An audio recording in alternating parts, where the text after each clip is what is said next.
শেখ হাসিনাকে ফেরত পাঠাবে ভারত, প্রত্যাশা মির্জা ফখরুলের। বিস্তারিত দেখুন অগ্রযাত্রার ডেস্ক রিপোর্টে। সারা দেশে বিভিন্ন বিটে সাংবাদিক নিয়োগ দিচ্ছে অগ্রযাত্রা। নির্ভীক বস্তুনিষ্ঠ সাংবাদিকতার প্রত্যয়ে যোগ দিন আপনিও। যোগাযোগ করুন 01309323281 এই নম্বরে।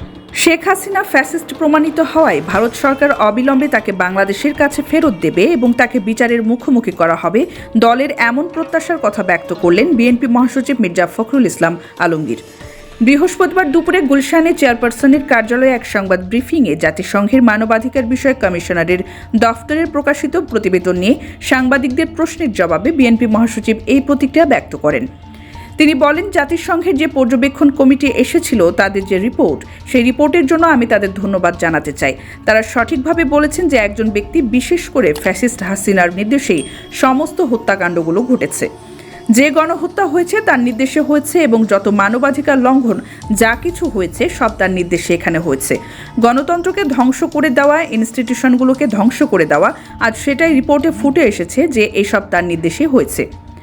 এটা প্রমাণিত হয়ে গেছে যে হাসিনা একজন ফ্যাসিস্ট এবং তিনি এদেশের মানুষের ওপর অত্যাচার করেছেন, নির্যাতন করেছেন, হত্যা করেছেন। আমরা আজ এখান থেকে তাই বলছি, ভারত সরকার তাকে বাংলাদেশ সরকারের হাতে ফেরত দেবে এবং তাকে বিচারের আওতায় নিয়ে আসা হবে। তাকে এবং তার সহযোগী যারা ছিল তাদের সবাইকে, এটাই হচ্ছে আমাদের প্রত্যাশা। মির্জা ফখরুল আরও বলেন, এই প্রতিবেদন প্রকাশ হওয়ায় আমরা স্বস্তি প্রকাশ করছি যে সত্য যেসব ঘটনা ঘটেছে সেগুলো আজ উদ্ঘাটন হয়েছে।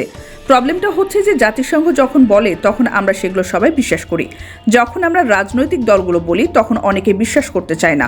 যাই হোক, আমি জাতিসংঘের পর্যবেক্ষণ যে টিম এসেছিল তাদের ধন্যবাদ জানাচ্ছি।